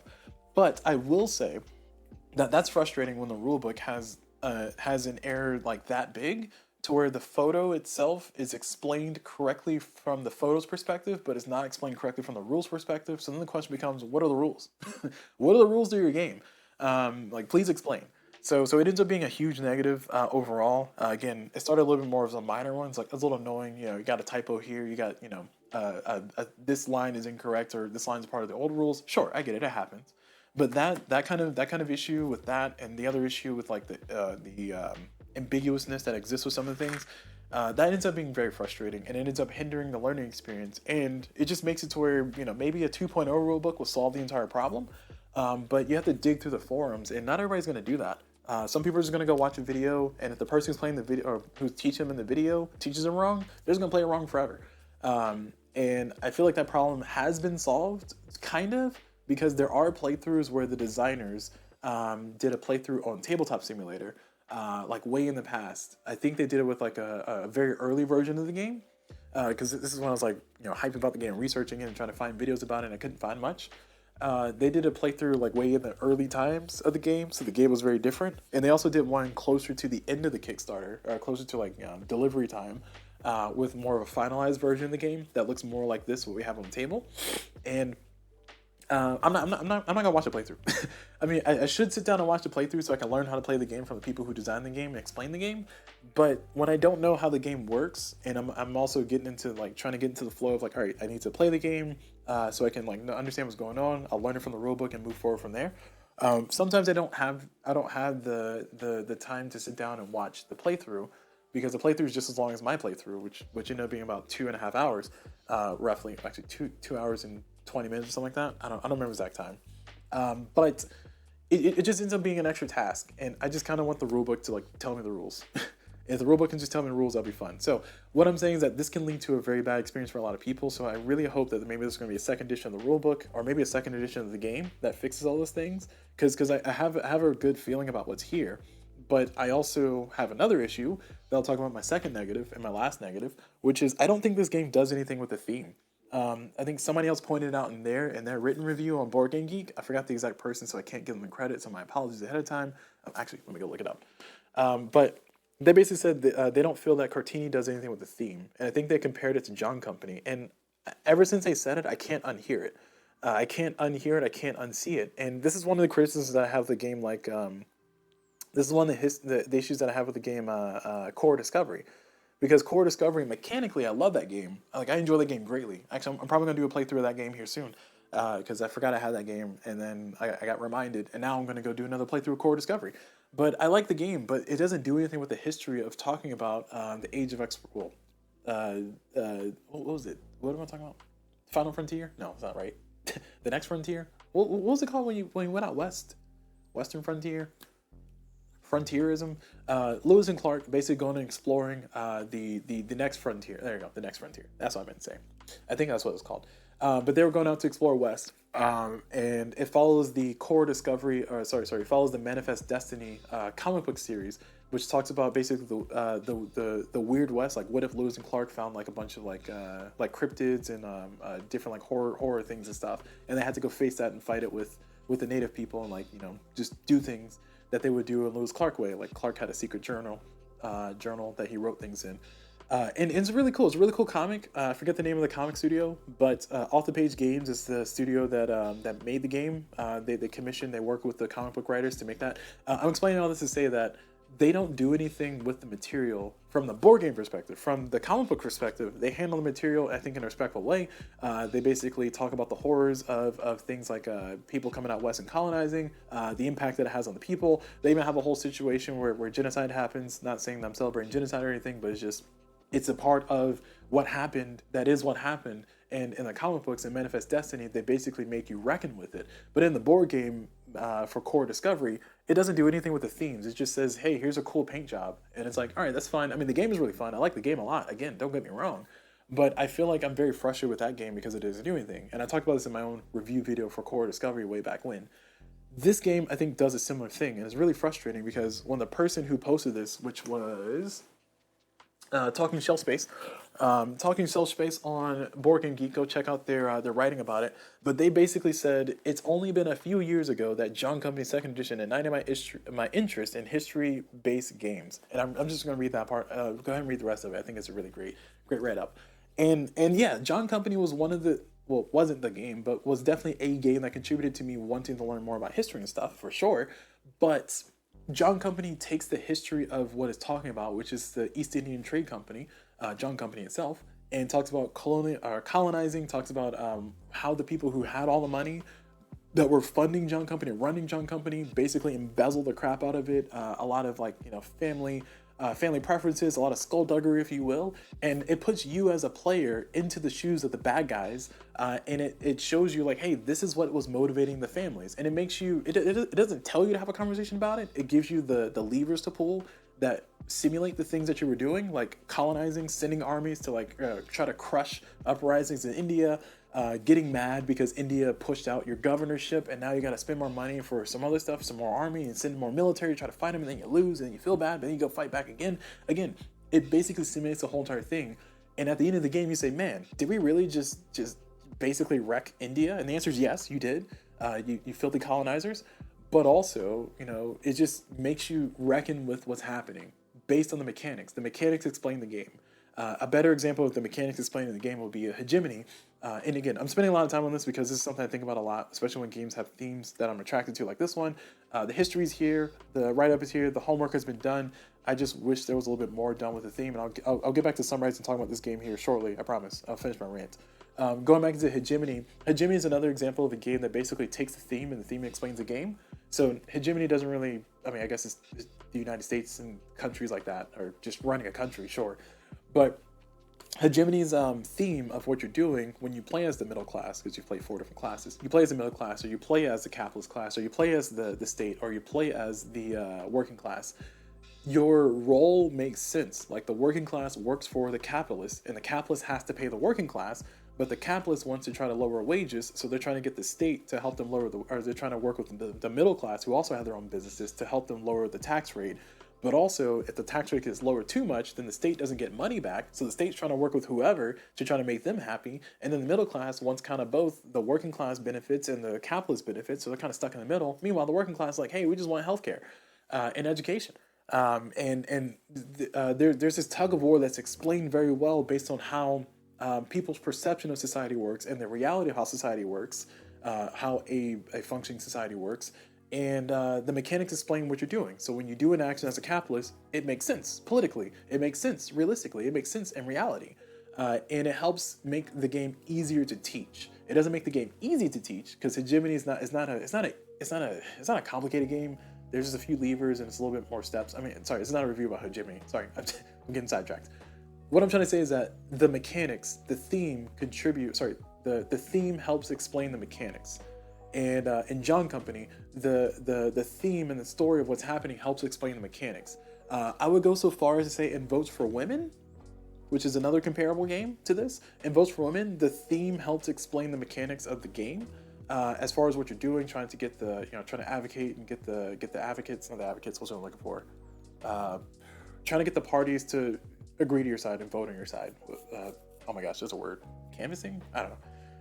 Clearly I need to go play Votes for Women next, but I feel like this game misses that just slightly, because you're kind of doing the thing where you have the base teachers that show up and they're teaching the students, and the students become the teachers, and then they teach future generations. And as you teach, you have your fighters opening up more areas, more corridors for you to kind of get students to come into your school, become educated, give you more options. Like you have a ton of options over here based on the demo we did.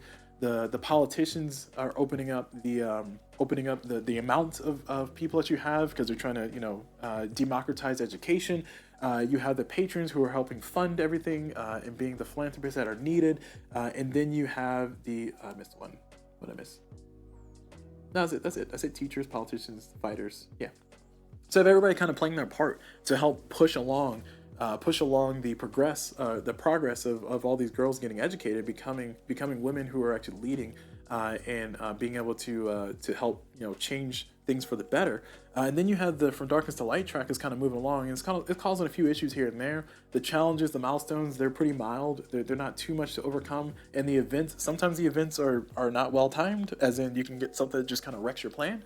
But for the most part, the echoes of what this game could be are there. I just feel like it doesn't go far enough. I feel like there should be something more, as far as like somebody pointed out, when you do the battles, maybe if the battle these are named battles in the history of Indonesia, but maybe when you do a battle, does that battle actually mean something? Like when you do the Jakarta under attack battle, and you put your meeple there, something happens mechanically that like is unique to the Jakarta under attack that you can teach more about it, instead of just being a title. Because in reality, I just put my marker there and that's it. I didn't even read what it was. This is the great flooding of Tunando. No, that's not right. Tondano. The great flooding of Tondano. And that's it. I just put my marker there, I open a school, and that's it. And it's like, I mean, I wish I can like put a marker there, and then I had to go look it up in the book, and then I had to like go do like meet specific requirements. Like that would be cool. Like in order to win this battle, you gotta have your student who has a thing, but they also have to have reputation of 4. Well, actually, I take it back. That's kind of what you have on these markers. I don't know. I feel like this game's abstracting more than it should. but also there's a balance of like you want this game to be in classrooms, you want this game to be a teaching aid. So if you want this game to be a teaching aid, how much do you abstract and how much do you not abstract? So I'm kind of torn. It's still in my negatives. I feel like this game doesn't go far enough into the theme. And again, shout out to taking shelf space. Yeah, taking shelf space, because I do agree that the game doesn't do enough with the theme compared to some of its other siblings, or its other colleagues. Even something like Senkori, I think, does more with the theme than I think this game does. And Senkori's theme is just, I don't want to say it's kind of plastered on. It's just like a mix of stuff. Its theme helps explain what's happening because of how much is happening. That's really it. But for something like Kartini, the history, like there's no incentive for you to read about, who this particular person was that gives you this effect. You just get the effect. There's no reason to kind of know about the girls that come from Jawa, the island of Jawa, and the various regions in Jawa. In the rule book, there's a pretty extensive section that talks about in the back here. It gives you an appendix explanation of all the milestones and the history that's behind them, and it gives you an explanation of kind of the battles that happen in different areas and what happened for those, just like a little blurb. And it even gives you an appendix and explanation of all the heroes and talks more about them and gives them more of a background, which is in addition to what their card says. But their card kind of says some of the same stuff, not all the same stuff, because there's some very tiny text down here that explains the background of the actual hero themselves. And I feel like the effort is there, the homework has been done. I just kind of wish there was a little bit more to kind of showing the mechanics. I think mechanically, maybe this is as good as you could have done to kind of keep the game as approachable as possible. But also, I mean, this game has a lot of actions. The actions aren't complex or complicated, but it's a little bit to learn up front, and it ends up being maybe overwhelming for some people. So I just wish that maybe a step or two extra were done to kind of bring the richness and the complexity and the perils that you face more to the forefront from the mechanics, as opposed to just having like, hey, here's the background of this hero. And it's like, yeah, but why do I care about reading that when I can just see the effect? I get to do this cool thing about register a student. That's all it does. Like, this to me is just a superpower. I get a superpower. I don't see it as a person. I see it as a superpower, and that kind of sucks because I want to see the person that I'm interacting with. Or if you don't want to have too many complex details, do what John Company did. Instead of having the families, each family member have a specific personality, it's just, this is just a person token. You're doing all the family stuff, so you get to choose where the family's going and what it's doing. But the uniqueness in that game is based on how you position your family and how you actually do things with your family throughout the course of the game. So yeah, I just feel that I really wish that there was some way to have the theme show up more in the mechanics. I don't know what the answer is to it, to be honest. I'm just a person who's giving critiques and no options for like ways to do it. But I'm trying to point to some examples of places, games that I think do that successfully. Again, using Votes for Women as an example, using Freedom as an example. Those games I think do more with the theme to match the mechanics that help explain how the game is played. But even with those games, I would make the argument that Freedom is a little bit lighter, mechanically speaking. So as a result of that, I feel like, if I'm putting it on a scale of like John Company is like the exemplar in this example, and then Votes for Women and Freedom are also on this same scale, and then Kartini is in there, I would make the argument that Freedom and Kartini are on the lighter side of it, that are just barely using the theme to help explain the mechanic. Votes for Women is a little bit, it's closer to Freedom and John Company. Freedom and Kartini. So it's not quite in the middle. It's like maybe like a 4 instead of a 5. And then John Company's on the far side. And then Hegemony is like even further than that, as far as its mechanics and its theme. Its theme explaining its mechanics. I keep mixing that up. My apologies. So what I'm also trying to say is that I really wish there was more that was done with the theme. Oh man, if I throw Core Discovery in there, Core Discovery is like further along. Because I guess I'm just more disappointed in Core Discovery, to be honest. Because like I really want, like, the game is great and I really want the theme to do more for the game, but it doesn't. So I'll make the argument that Freedom does more than Core Discovery does, and Kartini does more than Core Discovery does. So there's a win. There's a W. I don't know. Sorry, I'm getting a little bit rambly here, so my apologies. But all that goes along with to say, I spent so much time here on the negatives because I feel like those are pretty big negatives for the game. Not enough for me to drop the score super dramatically, but it is enough for me to kind of bring up, because I think that one of the main attractions for me to this game is the history that this game embodies and is bringing forward. Again, I'm going to use this and bring it to my friends. and try to like talk about the history that I learned about this game as I play it. But again, the history doesn't really do anything to like influence the mechanics a ton. Outside of the fact you have students that will teach other students. So that's really it. As far as the rating goes for this game, though, I would be very willing to give this game like a solid 6.5 out of 10. I don't think this game has the longevity to kind of stick with it. Oh, that's another negative technically, but I'll just kind of say it here on the rating side. I don't think this game has the longevity for it because I feel like once you kind of figure out what strategy works for you, you just kind of do that and the game's over. Um, not that the game ends before I think it should, but especially when playing solo, there's plenty of time and space for you to kind of min max everything you're doing. To very much look at what options are available for you, make a game plan of what things are here. The random that does show up from the event and the random that does show up for which students and which heroes show up, that random is very negligible from the perspective of being able to give you your opportunity to achieve your goals. The biggest randomizer in this game has definitely been the battle markers, and as a result of that, I think there's some question about how long one can play this game before they just kind of see everything. Again, it's a little bit more in the negative, but it definitely influences my rating of the game because I would like to try to give this game something as high as like maybe a 7.5.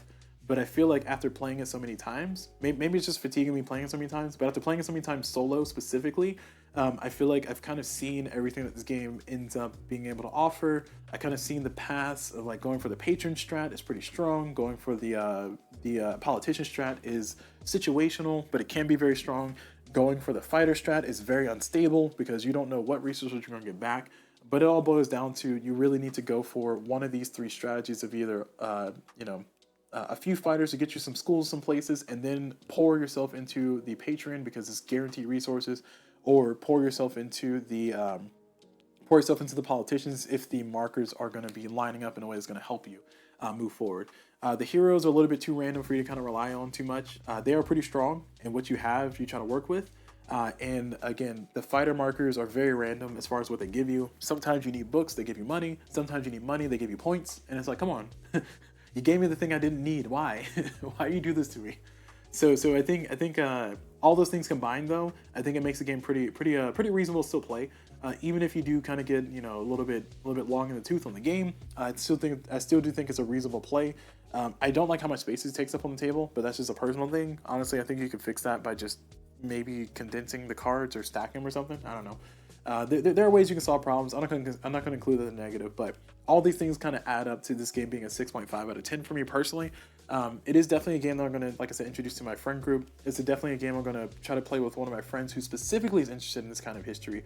For them, they love any history that's talking about decolonization. They love any history that's talking about different sections that are not just America or Europe or Eurocentrism or Americacentrism or whatever the appropriate word is for that. Westernized worlds, if you will, or whatever. So this is going to be a great game for me to play with them. And the game is easy enough. Ease is not important, but the game is straightforward enough that we could possibly even play competitively together, which would be pretty fun. Normally we play cooperative games, but we've also played competitive games, and they are a competitive person, but sometimes they get more frustrated than they should. So that's not the point. The point I'm trying to bring up is that this game doesn't have a place in space for my shelf, and I do think I could make this game a recommendation. I can definitely recommend this game, but it really depends on what you're looking for in a game, and you have to be very cautious of the fact that the theme is probably not the biggest attractor to the game. If the theme is the biggest attractor to this game, then this game is very disappointing. If you're okay with having like something mechanically interesting, I think that this game does kind of hit on some strides as far as giving you like a flow, giving you like a nice little engine building, giving you a nice little like chain of actions you can do, and kind of get this benefit, that benefit, little point salad going on too, and that feels great. That part feels great, and I love that aspect of the game. That's why I was playing it solo so much, and I was still being able to bear with it. But yeah, the theme as a driving factor is a letdown, unfortunately, because the theme doesn't bleed through as strong as I wanted to from the mechanics, from the backstory, from all the things like all the named characters, all the locations, all the history in the book. It is there. It is 100% there. Please do not mistake me what I'm saying. I'm not saying that this game has no theme. I'm saying that the theme doesn't show up in the mechanics enough for me personally. So that's kind of where I land on that. So 6.5 out of 10 is what my final rating will be on this game. Hopefully this video has been very useful and informative for everybody who's actually looking into the game, trying to find out more. Hopefully we see more stuff. Hopefully get some clarifications. And I would love to see like an expansion for this that maybe adds like some other aspects or like another region. Maybe gives you like something that actually happens with the battles besides just being generic token spots. I really feel like that's a really huge miss, is the battles not being anything special, because the battles, I mean, they're all named and there's different things. There's history behind it. I feel like there's like a mechanic, something that you can give. I don't know. Again, I don't know how to do that without making the game more complex, because I've definitely gotten into the world of playing what game was it? I don't know, more fiddly games. I think making this game more fiddly is probably not a great thing, but I think it would be cool because the thing will show up. So maybe, I don't know. So yeah, so that's gonna be it for this video. Please let me know what you guys think of the game itself. Let me know what your all feelings are on things. Hopefully this video, like I said, was informative, and hopefully I didn't disappoint anybody by saying what I said. But I feel what I feel, and I said what I said, so I'll leave it at that. Thank you all very much for watching. Hope you all enjoyed it, and as always, I will see you all whenever.